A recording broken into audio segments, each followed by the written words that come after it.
1 करोड़ के लिए हमें कितने नोट चाहिए होंगे, कैसे पता करें?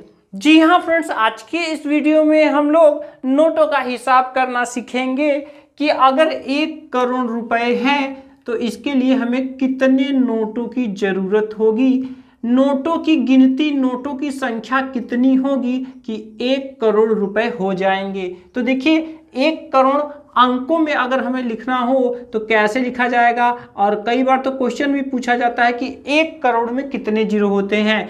तो 1 करोड़ में 7 जीरो होते हैं। कितने जीरो होते हैं?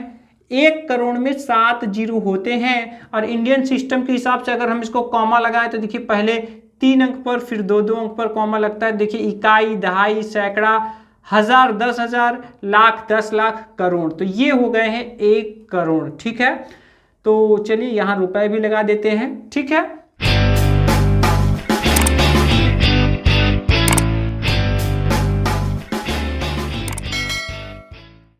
अब देखिए यहां पर हमें पता लगाना है कि कितने नोट चाहिए होंगे। तो चलिए सबसे पहले जो चलन में नोट है हम यहां पर उन्हीं की बात करेंगे। तो चलिए सबसे पहले हम 2000 के नोट की बात कर ले रहे हैं। 2000 रुपए का नोट।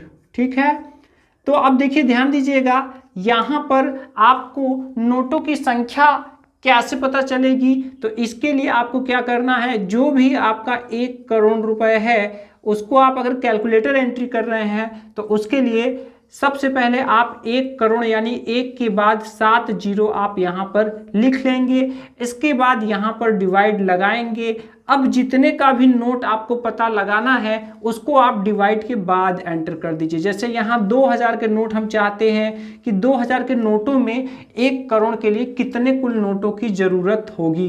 तो चलिए फ्रेंड्स, अगर आप कैलकुलेटर में एंट्री करते हैं तब तो फटाफट आ जाएगा, लेकिन हम लोग ऐसे इसको सॉल्व कर लेते हैं। तो देखिए अगर डिवाइड लगा होता है तो जो आगे होता है उसको हम ऊपर लिखते हैं, जो पीछे होता है उसको हम नीचे लिखते हैं और यहाँ पर डिवाइड कर देते हैं। तो देखिए यहाँ पर देखिए इसको सॉल्व कर लेते हैं। तो 3 जीरो से ये 3 जीरो पीछे के कट हो गए। अब देखिए यहाँ पर बचे हैं कितने, 1 के बाद 4 जीरो बचे हैं और नीचे बचा है 2। तो देखिए 2 पंजे 10 और यहाँ पर ये देखिए 3 जीरो यहाँ पर और बच रहे हैं। तो इस तरह से जो हमारा आंसर आ रहा है ये आ रहा है 5000 नोट। इसका मतलब अगर 2000 रुपए का नोट है तो उनकी संख्या 5000 होगी। 5000 नोट अगर हम 2-2 हजार के अगर हम गिन लेंगे तो टोटल जो उसका वैल्यू होगा, जो उसकी कीमत होगी, वो होगी 1 करोड़ रुपए। अब आइए बात कर लेते हैं, अगर 500 रुपए का नोट है तो 500 रुपए के नोटों में कितनी संख्या होगी कि हमारा टोटल करने पर 1 करोड़ रुपए आ जाएंगे। तो देखिए सेम यही प्रोसेस यहाँ पर भी लगाना है। हम सबसे पहले अगर कैलकुलेटर से करना चाह रहे हैं तो सबसे पहले 1 के बाद यहाँ पर 7 जीरो लगाएंगे। ठीक है, इसके बाद यहाँ डिवाइड लगाएंगे। अब चूंकि हम 500 के नोटों की संख्या जानना चाहते हैं तो यहाँ पे हम 500 एंटर करेंगे। ठीक है, तो फटाफट से आपका रिजल्ट आ जाएगा। तो चलिए हम लोग इसको सॉल्व कर लेते हैं। तो देखिए जो आगे है वो हो जाएगा ऊपर और जो पीछे है वो हो जाएगा नीचे। अब हम यहाँ पर इसको सॉल्व करेंगे। तो देखिए 0 से 0 कट जाएगा, 0 से 0 कट जाएगा। ठीक है, अब यहाँ पर कितने बच रहे हैं? तो देखिए ये 1 के बाद 7 जीरो थे, अब 5 जीरो बचे हैं और यहाँ पर 5 बचा हुआ है।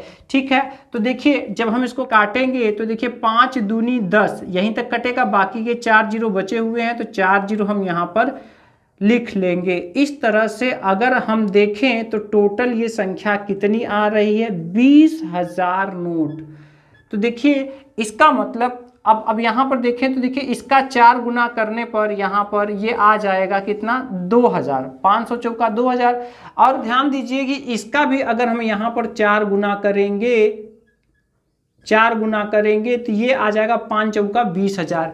तो आप समझ लीजिए कि अगर 2000 नोट है तब तो 5000 नोट होंगे तब जाकर 1 करोड़ होगा, लेकिन अगर 500 के नोट हैं तो 20,000 नोट होंगे तब जाकर टोटल वैल्यू हो 1 करोड़ आएगी। अब फ्रेंड्स आइए हम 100 रुपए के नोट के लिए बात कर ले रहे हैं कि अगर यहाँ पर 100 रुपए का नोट अगर हम लेते हैं तो हमारे 1 करोड़ के लिए टोटल नोटों की संख्या कितनी होगी। तो अब देखिए यहाँ पर कैलकुलेटर में हम क्या एंट्री करेंगे, 1 के बाद 7 बार 0 लगाएंगे, ठीक है। इसके बाद यहाँ पर डिवाइड करेंगे और यहाँ पर 100 लिखेंगे। तो यहाँ पर देखिए फ्रेंड्स कितना आएगा, तो चलिए हम 1 करोड़ ऊपर लिख दे रहे हैं और यहाँ पर जो 100 है इसको हम नीचे लिख दे रहे हैं। इसके बाद हम इसको सॉल्व करेंगे। देखिए 0 से 0 2 कट जाएंगे और यहाँ पर कितना आएगा, तो देखिए 1 के बाद टोटल 7 0 थे, 2 कट गए तो 5 0 बचे हुए हैं।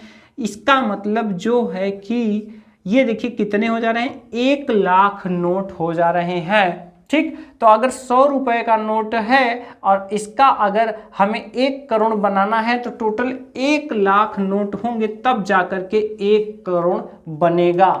तो इस तरह से फ्रेंड्स हम किसी भी अमाउंट के लिए, किसी भी वैल्यू के लिए हम नोटों की संख्या का पता आसानी से कर सकते हैं।